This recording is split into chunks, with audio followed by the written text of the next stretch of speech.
नमस्कार, live time stream में आप सभी का स्वागत है। मैं मनोज ठाकुर, तपोवन से सीधे लाइव है और हमारे साथ इस समय पर मौजूद है दोनों विधायक राम कुमार जी। सबसे पहले तो आपको बहुत बहुत बधाइयाँ। नमस्कार। फिर से आप शपथ ग्रहण करने यहाँ पर पहुंचे। आपको भी बहुत बहुत बधाई, धन्यवाद आपका चैनल का, और चैनल को भी बहुत बहुत बधाई। सर, पहले ही दिन विपक्ष ने वॉकआउट कर लिया, क्या कहेंगे आप? डी नोटिफिकेशन को लेकर के बड़ा मुद्दा गरमाया।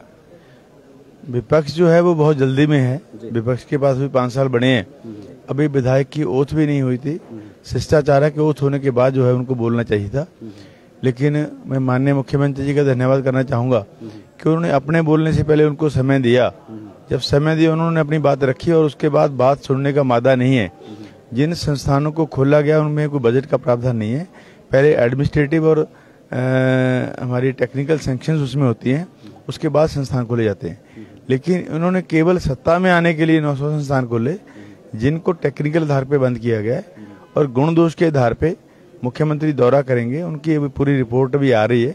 जहां जरूरत होगी, जहां मतलब टीचर्स की उपलब्धता मिलेगी, कभी पहले टीचर्स की भर्ती की जाएगी, स्कूल खुलेंगे, अन्य स्टाफ की भर्ती की जाएगी, स्टाफ खुलेगा। अगर मैं अपने यहाँ बात करूँ कि मेरे यहाँ खंड विकास कार्यालय खोला गया, लेकिन 2 महीने खुले हो गए, एक भी पंचायत की फाइल उसमें शिफ्ट नहीं हुई। 2 बाबू वहां बिठा दिए, ना वहां वीडियो लगा, तो वो विकास खंड का कार्यालय कहेगा। विकास खंड कार्यालय कांग्रेस खोलेगी और पूरे तरीके से खोलेगी। जब उसमें जिन पंचायतों को उसमें जोड़ा जाएगा, उन पंचायतों की वर्किंग डे 1 से उसमें स्टार्ट हो गई। सुक्खू जी ने कहा कि यदि आप बताएं हमें कि भाई शिक्षक आपके पास है, इस तरह की चीजें हैं, तो हम फिर पुनर्विचार इस पर करेंगे। क्या विपक्ष ने जो आवाज सदन में उठाई है उससे प्रेशराइज्ड हुए हैं सुक्खू जी? जो इस तरह प्रेशराइज का कोई मतलब नहीं है। कांग्रेस पार्टी ने जैसे एक दावा किया है, एक हमारा एक लोगो बन चुका है कि हमने व्यवस्था परिवर्तन के लिए काम करना है। सभी विधायक उसमें काम कर रहे हैं, माननीय मुख्यमंत्री जी के साथ कंधे से कंधा मिला के 40 विधायक जो खड़े हैं। तो उसमें उनका मानना ये है कि जो गलत तरीके से संस्थान खोले गए, जहाँ जरूरत नहीं है, जहाँ टीचर्स नहीं है। आप ये बताइए कि जो पीएससी, मेरे अगर अपने हल्के की बात करूं तो मेरे पुराने समय की जो पीएससी खुली थी उनका स्टाफ स्थानांतरित कर दिया गया है। जो उप स्वास्थ्य केंद्र खुले थे उनका स्टाफ स्थानांतरित कर दिया गया है। जो मैंने बिल्डिंगें बनाई थी उनका उद्घाटन किया और 2 दिन के बाद उन पे ताले लगे हैं। 17 संस्थान जो है उन पे ताले लगे थे।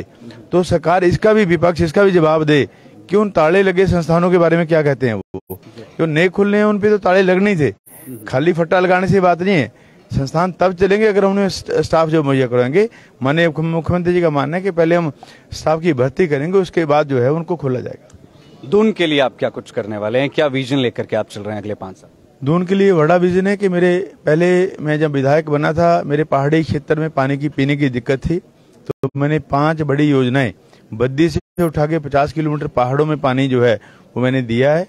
और एक तो बड़ी स्कीम है चंडी पेयजल के नाम से 22 करोड़ की स्कीम है। 5 वर्षों में स्थानीय सरकार से अभी जो मौजूदा निवर्तमान सरकार रही है, तो उनसे उसके पाइपलाइन तक विषय नहीं है। अब मैंने अनाउंस किया कि मैं पानी दूंगा। हमारा हिमाचल का कितने क्यूसेक पानी जो है, जो भाखड़ा नंगल डैम नहर से निकल रही है, उसमें मैं प्लान कर रहा हूँ कि उस पर भी हम पानी उठाएंगे। हमारी कुछ नदियां हैं, उनको चेक डैम लगा के हम रोक के जो है उसे वाटर रिसोर्स से रिचार्ज होंगे और पहाड़ी एरिया को सिंचाई सुविधा दूंगा। और सबसे बड़ा काम है कि बद्दी बीबीएन में हमारे लगभग 2000 इंडस्ट्री है। हमारे जो नौजवान पढ़े लिखे साथी हैं उनको रोजगार नहीं मिलता है, उसके लिए कोई मैकेनिज्म किया जाएगा। जैसे हमारा प्रदूषण का कार्यालय, हमारा फार्मा का कार्यालय है, जो ड्रग कंट्रोलर का ऑफिस है, उसमें कोई हम कंट्रोलर बिठाएंगे, जिसमें जो सीधी भर्ती जो है वहां से हमारे नौजवानों की होगी। रोजगार के विषय में बहुत बड़ा काम करने वाला हूँ। और बीबीएन क्षेत्र को औद्योगिक क्षेत्र है, उसकी जो हालत खराब हुई है, उसके लिए लाइटनिंग की व्यवस्था जो है वो हम करेंगे। सीएसआर में बहुत बड़ा काम करने वाला हूँ। अब मैं उद्योगपतियों से मीटिंग करने वाला हूँ कि वो सीएसआर का पैसा पीएमओ के डायरेक्शन की बजाय यहाँ के डायरेक्शन पे, यहाँ लोकल डेवलपमेंट पे खर्च करेंगे। ये इन मुद्दों को मैं चला हूँ और मैं करूंगा, भी कामयाब होऊंगा इसमें। एक प्रश्न मेरा आपसे भी, पीछे कुछ ऑडियो सा वायरल हुआ था, उस पर कुछ चीजें चल रही थी, तो उस पर थोड़ा सा क्लैरिफिकेशन लेना चाहेंगे आपकी तरफ? क्या, कौन सा ऑडियो? कुछ धमकी काइंड ऑफ? नहीं, धमकी वो किसी जो हमारे पूर्व विधायक हैं उनके किसी रिश्तेदार ने हमारे किसी सपोर्टर को फोन किया था। अब उस पर कार्रवाई हो गई है, पुलिस ने अपना काम उसमें कर दिया है। तो मुझे सीधी तौर पे भर्ती नहीं आई थी, धमकी नहीं आई थी, तो डीजीपी साहब के ध्यान में लाया गया, एसपी साहब के ध्यान में वो चीजें हैं। तो उस पर पुलिस अपना काम कर रही है, लेकिन राम कुमार ऐसी धमकियों से डरने वाला नहीं है। बहुत बहुत शुक्रिया बातचीत करने के लिए, बहुत बहुत धन्यवाद। राम कुमार जी हमारे साथ यहाँ पर मौजूद दून के विधायक है। इनका कहना है कि सीधे तौर पर इन्हें जो है वो धमकी नहीं आई थी और वो इस तरह की धमकियों से डरते भी नहीं है। वो अपने क्षेत्र की जनता के लिए काम करेंगे और बहुत सी ऐसी योजनाएं इन्होंने बताई है जो अभी इनके ध्यानार्थ है और उनको वो इम्प्लीमेंट करना चाहते हैं। मैं Manoj Thakur live times TV से लेता हूं इजाजत। मेरा इस लाइव स्ट्रीम पर साथ दिया senior video journalist Ajay Bhatia ji ने। धन्यवाद। जय हिंद, जय भारत, जय हिमाचल।